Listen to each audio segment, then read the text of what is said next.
Hi everyone, it's Miss Kate again. Miss Hazel, behind the scenes. So today we're making something that I saw a picture of and I thought, how can we make this happen? So it's a bird that you can hang up in your yard or in your window, something like that. It's sort of a rustic looking bird. So Miss Hazel and I had to figure out what sort of materials we would need. And we came up with this wire. It's used for wrapping flowers, like florists would use it. The same with this. So we had a light brown and a dark brown. And that's what we're using. So in your kit, if you got a kit from us, you're going to have a bunch of these like this. And this will be your body. Miss Kate, do you know how long that is? It is approximately 16 inches? Yeah. 18 Yeah. inches? It'll be a little over a foot that you get of a bunch of pieces put together like this. The first part we're going to do is put together the head. So they became a little bit out of order. So I'm just going to put my thumb through where the loops are here at one end. That's the end that you want for your head. The other end has the cut pieces, and so you don't have any loops because they're cut to finish off the piece. Because that's going to be your tail feathers? Yeah. And they're not all cut yet, but they will be eventually. So now that I have this all together, I can take my small piece, here it is, of dark brown. I'm going to bend it in half, and then I'm going to bend it in half again. So now it's sort of thick. No, watch this. It goes like this, and you can unfold it too if you didn't like it and straighten it out pretty easily. Nice. It's kind of like the twist ties that are on bread sometimes. It nice. feels like that. Yeah. So now I'm going to go back in. I'm going to get my loops together again to form my head. Got to find all my loops again. Should have had my beak ready. And I'm going to stick, this is going to be the beak. I'm going to put that in between and then twist it. It's going to hold all your loops together too. Yes, that's going to help keep the head together. And now it is a beak. Look at that. And you can see where the head is here. So now I'm going to wrap the body. I want to keep it together. So I'm taking one of my long light brown pieces and I'm going to decide how long I want my head to be. So in this case, I want my head to be about this long. Maybe as long as a half of a finger? It's thumb? about, half of my thumb. But you can decide. If you want a big head, you got a big head. It's a tiny head, you got a tiny head. Doesn't really matter. All right then. So I'm going to wrap this around because that's going to keep it all together. I'm wrapping to keep my body together. You can see. Do I need to go a little bit this way? So I'm just wrapping it around. And that will keep my body together. And then, I think yours are going to be a little shorter. I kind of cut this piece short. Okay. Then I'm going to just finish it off like that. And now we've got a body. But it's going to have very long. Does it have to be exact? No, isn't that great? That's the great part about this. This one's going to have really long tail feathers because I made this piece short. So now to do the tail, I'm going to pull some apart. So I've got 3 pieces. And again, it doesn't really matter how many you do. Actually, what I'm going to do for next is cut the loops. So I'm using my scissors. This is how easy it is to cut. You could use kid scissors. You can use anything. I probably should have brought kid over so I could show you.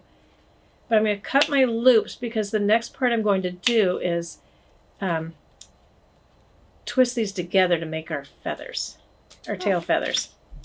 So now I'm going to pull and sort of divide it by 4 pieces. Look, I missed a loop there, right there.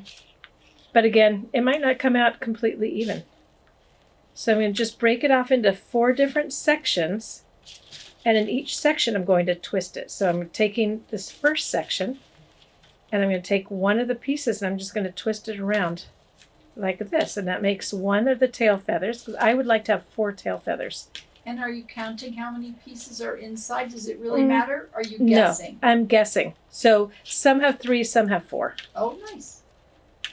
And I'm going to just tie it around, twist it around like this. Till I get to the end. And then I have 1 tail feather like this. Oh, so I'll do it with all of them, and then voila, you'll end up with this. So now, as you can see, this was a shorter one because I cut them shorter. I have these 4 tail feathers that are ready to go so you can see where the tail feathers are. I've wrapped my body. Now I'm going to put on my wings, which are here. And in order to do that, I put mine on the bottom. I should put it on the bottom of this one so you can see. I put mine on the bottom. So here's my head out like this, and the bottom is right, below. I'll take another piece and I'm going to wrap it in an X a bunch of times because you want to make sure your wings stay where they belong. So I'm going to wrap it around that way as an X. I'm going to pull it over. I'm going to wrap it this way as an X. And I'll just keep doing that until I feel like they're on fairly securely. And again. So it doesn't really matter how you make your X. You just want to go back and forth. Yeah, and in each direction. You want to make sure you have an X going in each direction because that way your wings will stay on. And then I just sort of tuck my piece back in there. And now I've got wings like this. So I'm going to show you these wings here again. So now I've got the wings, and I'm going to do the same thing I did with the tail feathers. But this time I'm not going to cut the loops off the edge. So I'm going to divide this up into 4 segments, approximate segments. So I'm taking 2 loops and 2 loops together. So here's one set of 2, and all I'm going to do is twist them this way. It's really I'm starting going to do that. Look like a bird. I know, isn't that kind of amazing that it can do this? So now I'm taking, now this side had the cut piece, so I'm just going to twist it again. I'll go to the next segment, and then I'm going to twist those together. And then the next segment, and oops, the last one's just going to have 1, because I did not count that very well. Okay, so then we're going to get to that. This is going to be a thinner wing, and then I'll pull them back together so now they look like this. See this? So they look like they're the wings. I'll do the same thing on the other side, and then I could leave it like this. Don't you think I just leave it like this? Or if I want to hang it up, I can take another piece. Now this is what I've discovered. If you put just a piece on this side, your bird's going to go like this. But if we do it on both edges, so now I'm going to wrap back around the end of the tail? Yes, feathers? back toward the end. I'm going to lift it up, and I'm going to wrap it right in front of the wings. Oh. And now we have this really great loop that should, hopefully, keep your bird straight. I love that, Miss Kate. And now you could hang it up. I was thinking we'll probably hang it up maybe outside our office here, but you could also hang it up if you have a yard or a deck. Or you've got a balcony. You could put it in your window. You could do whatever you want. But this is because of the material it's made out of. It can actually live outside, and you don't have to worry about it in the rain or anything. Oh, that's but nice. There's your rustic bird. Rustic bird. I knocked his beak around a little bit. But there we go. What do you think? Nice job, Miss Kate. Okay, thanks everyone. We'll see you next time. Us. You can follow us on Alameda Arts Fun on Instagram, or Miss Kate, I always get this wrong. Or you can subscribe to our YouTube channel, Alameda Arts. Thank you, everybody. Bye. Everyone.